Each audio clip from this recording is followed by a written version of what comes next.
Welcome to another episode of Whitetail Rendezvous, coming to you 6 days a week as we interview whitetail experts and hear their traditions and personal stories of the hunt. Learn more about the latest gear, discover proven tips, and the latest strategies so you can make your next hunt a success. Now, here's your host, Bruce Hutchin. This is Whitetail Rendezvous, episode number 185. On today's show, you'll hear from James Drury, who's the PR man for Unchained Outdoors. He's going to talk about how to utilize Treestand wingman produced by Black Ash Outdoor Products Company so you can be safe in the tree. Hey, listeners, don't forget to text 33444 Food Plot for your free Food Plot ebook. Welcome to another episode of Whitetail Rendezvous. This is your host, Bruce Hutchin. What a week it's been, folks, and we're not stopping. We're heading down to Kentucky, and we're going to talk to James Drury.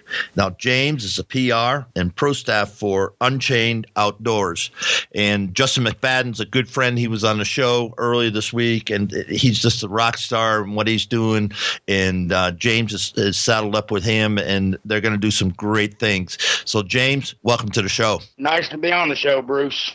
All right, tell me about this DRURY thing.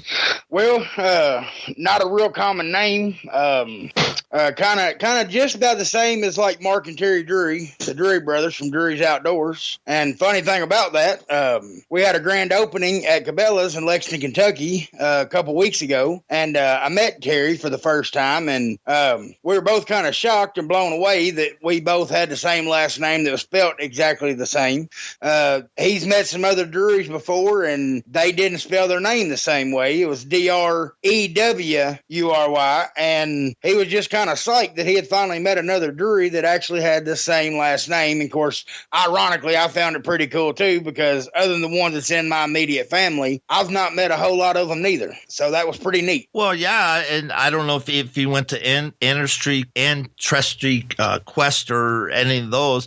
I wonder if you're not someplace down the road related. You know, it's very possible. But like I told Terry, I've never come across many that doesn't have the same last name spelt that way that I've not been related to in some way, shape, form, or fashion. The name Drury originated as an Irish name, and from stories told down from past generations that we were all McDurys in Ireland, and some moved over to Scotland and they went from McDrury to O'Drury. And the story I've heard was four brothers come across overseas to the United States, and they couldn't find work anywhere because everybody just pegged them as a foreigner, and so they dropped the O'Drury and the McDrury, and they just went by Drury. And most of them that I know of settled right here in the state of Kentucky, and that I don't remember the exact date that happened without seeing documentation, but then they just started spreading like wildfires. And so it could very well be possible that we are related, but I wouldn't bet the farm on it, but I also wouldn't say that it's a definite impossibility.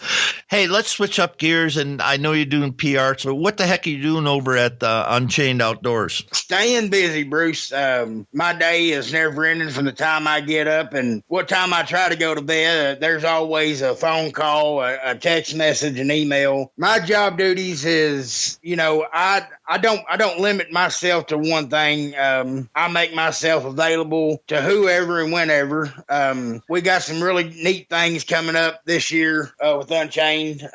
What I do is I go in and I try to break down, and I find what I like to call partnerships. I don't like the word sponsorship. In my eyes, when somebody says the word sponsor, they're looking for a handout. To me, I'm nobody. I'm James Drury, and I love to hunt. I love to fish. I love the outdoors. But by no means necessary do I feel that anybody owes me anything. And I've always found if it's worth having in life, it's worth working for. So I don't like the word sponsorship because it limits you to you're getting something and giving nothing in return. I like a partnership. That's why I like to call it anyway, is because I want them to know as equally as they're willing to be there for me, I'm willing to be there for them and go that extra mile and making a relationship work. I've always found that it's hard to sell me a product. I like when the person sells me their self, because you can build on a friendship, on a relationship. You can't build on a product. Now, it is hard without people that is willing to come in and give you a product, whether it be free or a discount or working out a deal, a 5-year plan, a 10-year plan,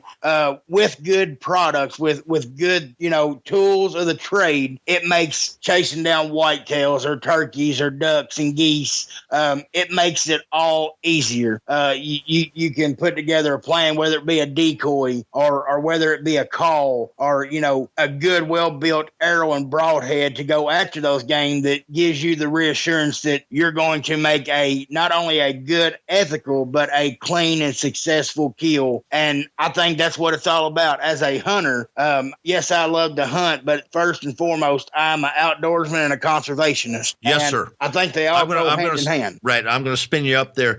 Now, when we did the warm-up, you told me about a tree stand mishap a few years ago, and I know Unchained Outdoors, and hopefully I got this right, Treestand wingman. So you're aligned with those guys, right?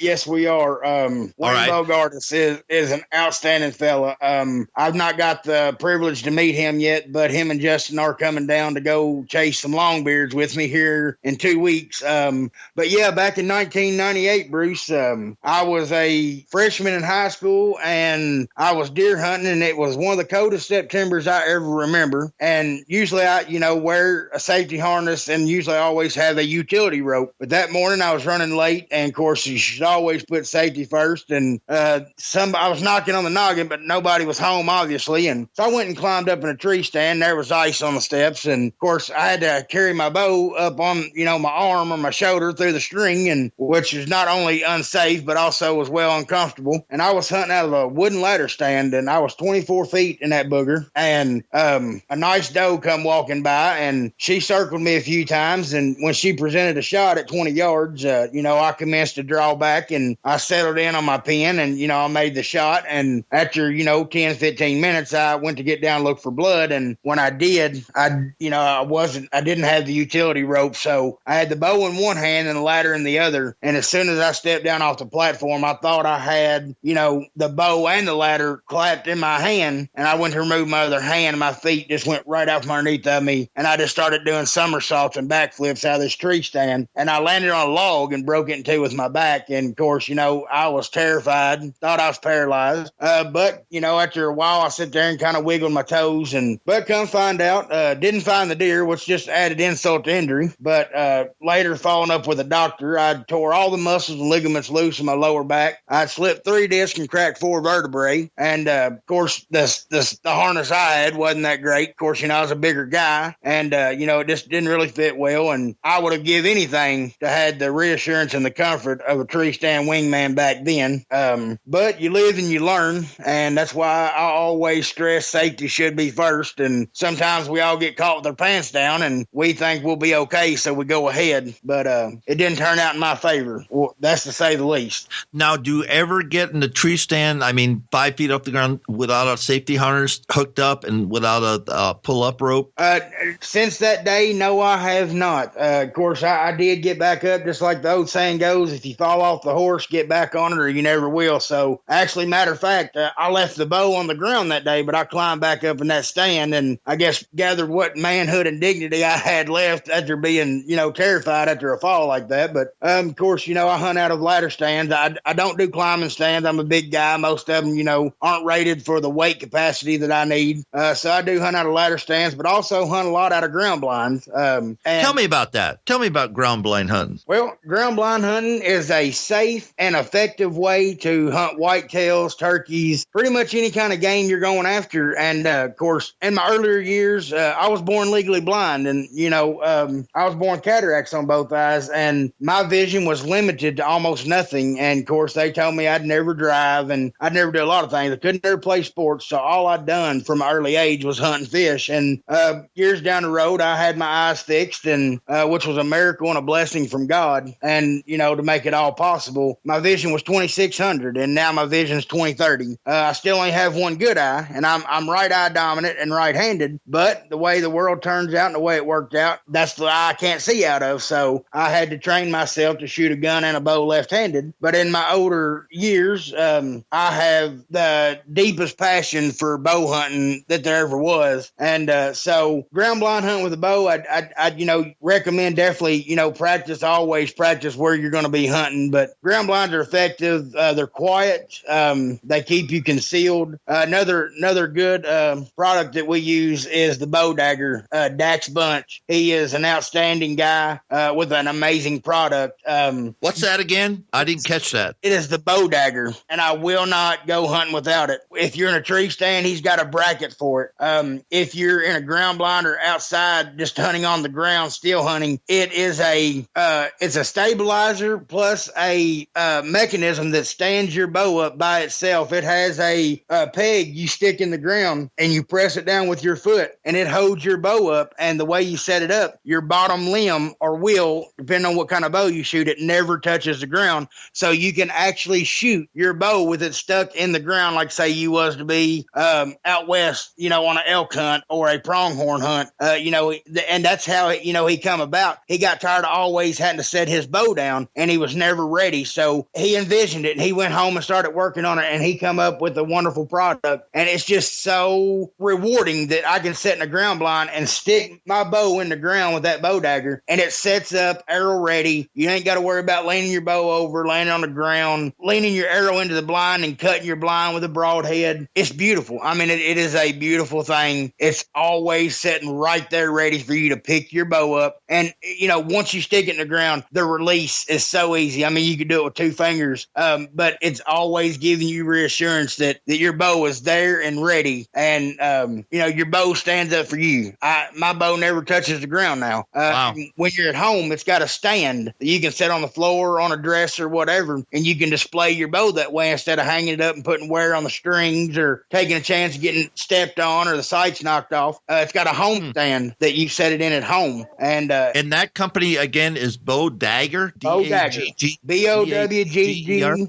Bow Dagger. All right. Well, that's pretty something. Now, tell me about your relationship with Wayne Borgardis at Black Ash Outdoor Products. Well, like I said, I haven't had the liberty. I've talked to Wayne a few times over the phone. Of course, I just joined up with Justin McFadden with Unchained Outdoors a couple months back, and I'm just now starting to, get around to, talking to our sponsor. I've not got to meet any of them but Dax Bunch and, of course, John Sanders with Trees and Camo. Those are the only two that we have that, I've met personally. Like I said, I'll get to meet Wayne Borgardis in a couple of weeks. From what I've talked to him, and heard from Justin, he is a wonderful, outstanding guy, and I cannot wait to meet him. But like I said, and of course, right now, just being, where deer season hasn't even got around, I wasn't with Unchained last deer season. So, I've not got to actually climb in the tree stand with the wingman, but, I have seen them and I've checked them out, and I cannot wait to, I've seen other success stories, and it's not just a small guy thing. A lot of times that's something I worry about is,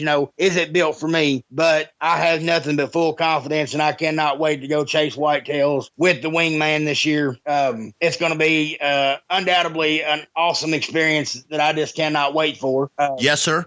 And listeners, James is not a small guy.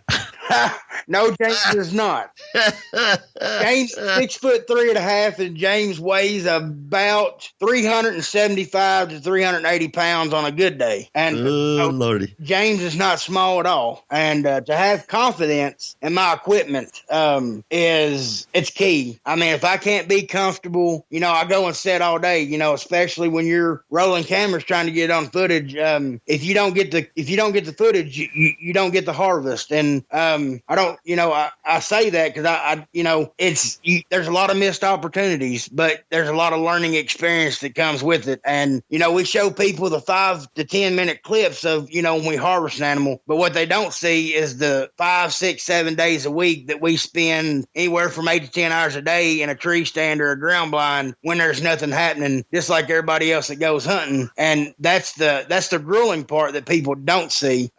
So yeah, comfort is a must. It is a vital role and being out there all day. And with the sponsors we got, man, I'm just ready. My blood's pumping, and I can't wait to get out there and chase whitetail this year with the outstanding products, the Wingman, all in outdoors with the deer and turkey drag cuff is another good product. Now I have used that. Ironically enough, the way I met Justin was he was giving away one in a drawing, and just so happens I was the guy that won, and that's what striked up him getting my information sent it to me. It's what striked up mine and his friendship, and so I owe it all to All In Outdoors to begin with, because over that deer turkey drag cuff is how I met Justin. That's how my whole fiesta got started with Unchained Outdoors. All right. Hey, let's change it up. And ladies and gentlemen, I don't know how it's going to come out on the schedule, but I talked with Robbie Nickman out of Pennsylvania, grew up literally in the roughest part of Baltimore, and 43 years old, married, wife, prior U.S. Army Ranger, and unbelievable guy. And during that show, I asked him how did you escape, and he talked about the hunt and hunting, and we brought up the thing about the common denominator of us all when we're sitting around a campfire, sitting in a wall tent, sitting in a cafe, talking about hunting. We're all equal, folks. And James, what do you think about that? I think that, given the fact, like I said, I've been to Baltimore, Maryland one time several years back. I went with the church youth group as a chaperone, and we done a Bible school there, and we stayed at church, and it was rough. I mean, we literally stayed all night in the church, and we slept in sleeping bags and stuff. And throughout the night, I remember one instance, we were outside passing football, and no more than 100 yards from the church, we heard like 10 gunshots, and we heard tires peeling. And so I got all the kids inside the church, and got them tucked away as soon as possible. It's a rough place. And just to hear some of the story you shared with me about him growing up and that he actually made it out. And, if that not enough, he went and served, and, he was a ranger, and then, which can do a lot to a person too. And then, he found the great sport of hunting, and, it's just, in my mind, it's a way to get away. No matter what kind of problems you're having, the outdoors,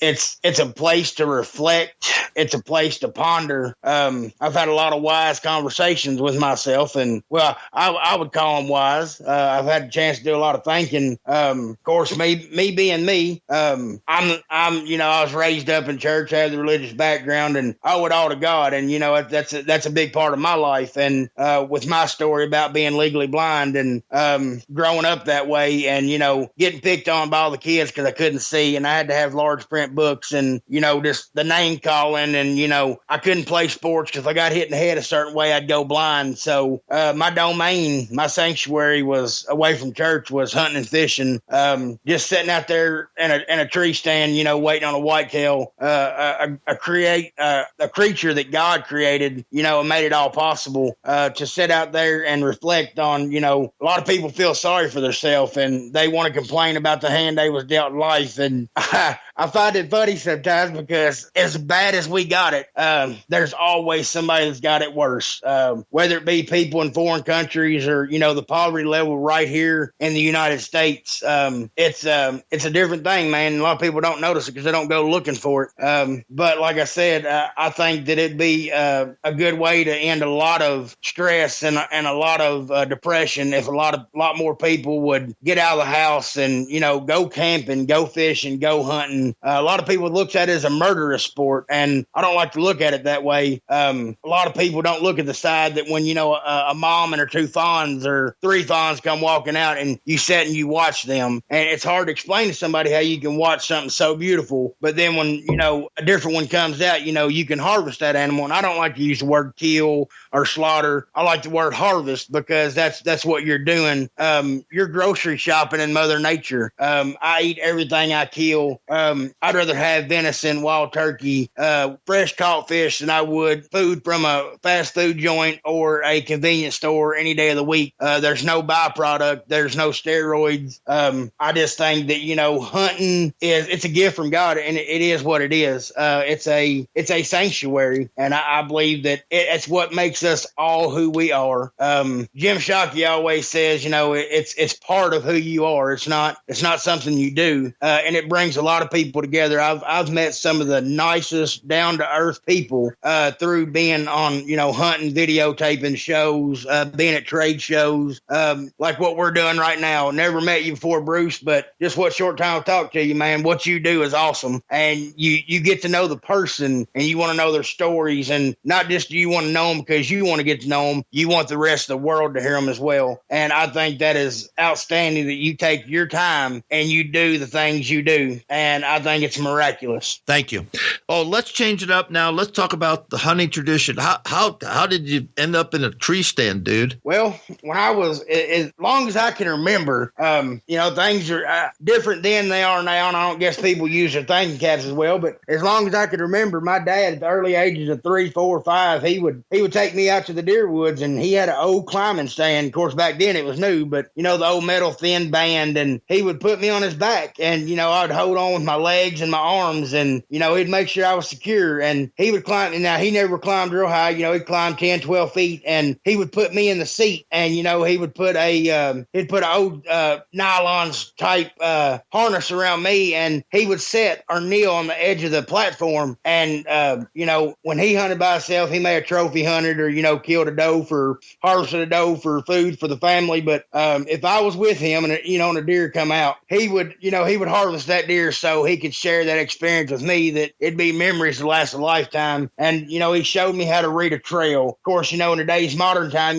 people hunt over feeders, and people use food plots, and the varieties of different salt blocks and salt licks and minerals. And back then, 30 years ago, they done things different. They looked for deer tracks, and they looked for trees dropping acorns, and they looked for buckeyes, and just anything they could. And that's how they hunted back then. So he showed me the hard way, and it made for a trying time, but it also made for rewarding times. And from those early days on, when I was 12 years old, he knew I was big enough to put myself in a stand. And of course, a lot of times we'd hang a double set, and he was my hunting buddy. He still is. After all these years, I'm 32. I'll be 33 in August, and my dad will be 60 this year. And we've had a good run, and we're still hunting buddies. And I wouldn't, I go hunting with my friends my age, but I tell them every year, first week of turkey season, first week of deer season, I'm like, look, fellas, our strong bond is there, but I'm going hunting with my daddy. And some things get old in life, but that's one of them that don't. Going hunting with the old man is one thing I look forward to. I always have, I still do, and I always will. And nowadays we may not hunt in the same tree. We still do hunt out of the same ground blind sometimes, but like we said, James is not a small guy. It's hard for James to share a tree stand with anybody. But just the thing, and I still learn. There's still things that he goes over every time, and sometimes I feel like I'm a little kid again. We'll walk through, and he'll see something that I miss, and he'll be like, "Son, you need to pay attention. Your daddy ain't gonna be around forever." And those are the key points that I hone in on, because I've never been too stubborn or proud to learn anything. And so from the age of 12, I got to hunt by myself. And of course, sometimes it's still hard because I had to be led into the woods and led out of the woods, because when it was early in the morning or late in the evening, I couldn't see to get back out of the woods because I was legally blind. I remember the days that he used to walk into the woods, and I'd hold on to his suspenders to his bibbed overalls, and he would lead me into the woods, and he would lead me out the same way. And of course, now that, I have my vision, we'll get into the woods, and, we'll split our ways and go to our tree stands. But just, I've learned a lot of things, over the years, and I try to keep, my skills sharpened. I still go look for a trail before I may set a feeder up mishap or a salt block, but I look for trails and tracks, and I find where the deer's living before I try to start feeding them. Like I said, thank you for that. Thanks, James, because I want to get on to one other thing. You got some friends in the camel business, and right on the picture you sent me for the show. So why don't you talk about Freezin? Did I say it right? It's Treestand. Treestand camo. All right, and tell me why it works. We'll give a shout out to the company at the end of the show in just a couple of minutes, but spend a minute or two and tell me why that camel pattern works, or the camel works. It is unlike any other camo pattern I've ever seen. It has, I guess the easiest way to explain it, it is like a honeycomb shape. It's almost what they want to call like a Zen pattern. It breaks up, and they say animals have a sense, and and with a pattern, it breaks it up, and it works. They got a South African treason to match it there in South Africa, and they use it there. It works in mountain terrain. It works in dense undergrowth. It works in the hills of Tennessee, the rolling hills of Kentucky, the big hardwoods in Georgia, Alabama, just anywhere that anyone has wore treason camo into the woods. It has been a live testimonial in itself, and the success stories and the success rates are through the roof. The inventor of treason camo, John Sanders, outstanding guy. He probably give me more noogies and wet willies and thumped my head more than it was worth. My dad used to be his youth leader, so we've known each other that long, and he just always had a vision, and he finally brought that vision to life. And we are a partner with them. Their camo is just, I would recommend it to anyone. I don't get paid for saying that. I wear it because I believe in it. I love it to death. I've wore Realtree. I've wore Mossy Oak, and don't get me wrong, I did kill animals, harvest animals wearing those patterns. But when he introduced trees into the world, it has took the world by the storm. Before you just blend into certain surroundings. Nowadays, with the trees, and I have nothing but confidence. I don't blend anymore. I become my surroundings. Thank you for that, James, because we're bumping up at the end of the show. So take about 90 seconds, 60 to 90 seconds, and give shout outs to whoever you want, and then we're going to call it a show. All right. Well, like I said, I'd like to start with Wayne Bogartis. They are the overseer, the protector of Unchained Outdoors with the Treestand wingman. Just a great group of people. Want to give a shout out to Reinhardt Targets, Reinhardt Archery. Awesome group of people. Just want to give a shout out to Victory Archery arrows, Whack-'em broadheads, All In Outdoors with the deer and turkey drag cuff.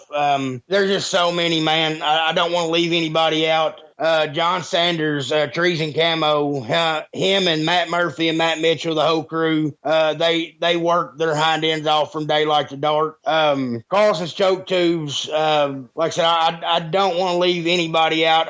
Ultra Pro X cameras, really good product. I mean, for a well-maintained price. And like I said, you can't buy my speech, and I prefer it over any GoPro I've ever used in my entire life.